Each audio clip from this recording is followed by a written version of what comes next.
Jake Brandon here with Coug Connect. We've got two guests with us. We've got Trevin Knell and Skyler Halford, two awesome BYU players. Really nice to have them in studio with us.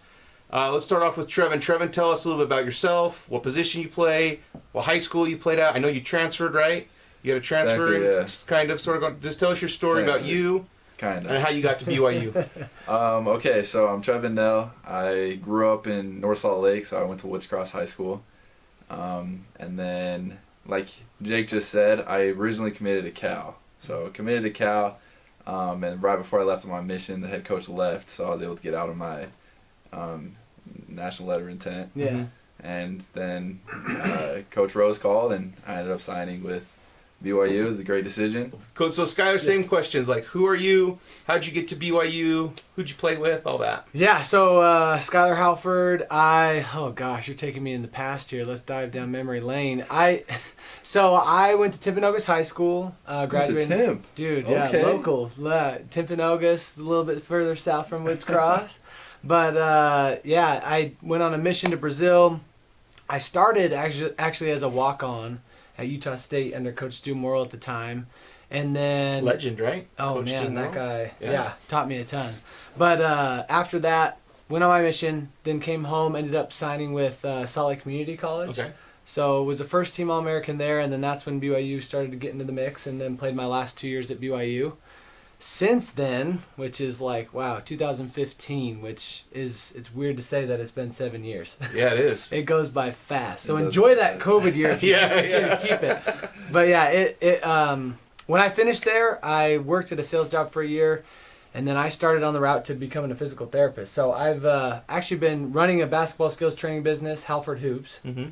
Love that. I've loved working with players and just getting their, improving in their goal. I think Skyler can really speak to this. Skyler, you had a year, I don't know if it was your senior year or your junior year, where you started off a little cold, but you ended up finishing one of the top shooters in the nation. It was the same year, right? Because I remember early in the year, it was like, and we're like, oh, is he streaky? No, like at the end of the year, you went on this crazy run. Talk to us about that, mentally. Oh my gosh, the mental game. So we used to meet with Dr. Craig Manning weekly. I don't know if that still happens or I don't know. It still happens. Still happens. Okay. So that guy is amazing, and stuff we learned with him. I just started applying it more, and I'll never forget.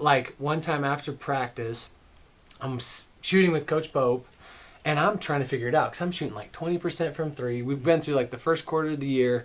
And one thing he brought up to me was he just said, it's all about faith. And so I'm like, what? Are we having a Sunday school? Yeah. What's going on? What do you mean? Coach Pope said that? Yeah. He said he loves that. Does he? He said that to us when we lost. He's like, hey, it's faith now, boys. It's all about faith. And he would tell me, he said, and I'll never forget, he was just like, he's like, look at you now. You're 23, 24-year-old. You've been doing this your whole life. You've shot thousands and thousands and thousands of shots. You just need to kind of let go and whatever happens will be what's supposed to happen. Right. And just trust in what you have done, the work you've put in. Because, I was the type of player, I was just like a gym rat. I was in the gym all the time. So I felt like I did everything I could from that, point of view, where... Now it really I had to just kind of let go and let things happen. And once I did that, and I just kind of started implementing with Dr. Manning, some power statements and just focusing on the positive mind and reinforcing the positive mindset. I mean, I felt like literally I was the best shooter in the world. I would say that time and time again in my head over and over and over till I literally believed it.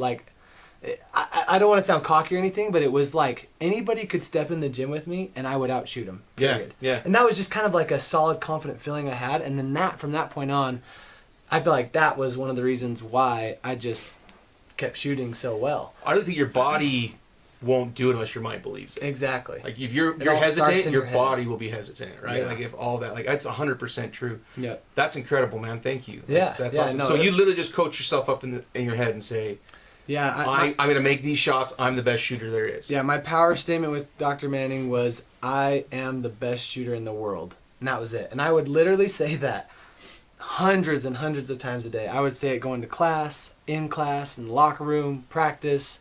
I mean, literally everywhere I went, at home. And I just said it time. vocalize or in your head or both? Both. Mostly in my head, obviously, when I'm walking around, but I would say both. And for me, it was always explained from Dr. Manning is it's like you have your conscious mind and then you have your subconscious mind, and the way that you ingrain something into the subconscious is just consciously doing it over and over and over again. Mm-hmm. And I've tried to implement that with players that I'm doing work with today, because it's like if people could master the mental part of the game. I mean, Trevin said it. It's like it's So true. more mental than anything else, especially at this point. It's Exactly. like if you can master that component of the game, like everybody, especially in college basketball, everybody's kind of like right here, up and down. You're all basically the same level. But those who master the mental part, boom, they make that jump. And so for me, I felt like that's where I was able to make that jump, is just through that power statement, faith, what Coach Pope was saying, and just trusting that and just kind of letting go. And it really worked for me. So Okay. Perfect. Thank you for sharing that. Yeah. Appreciate that.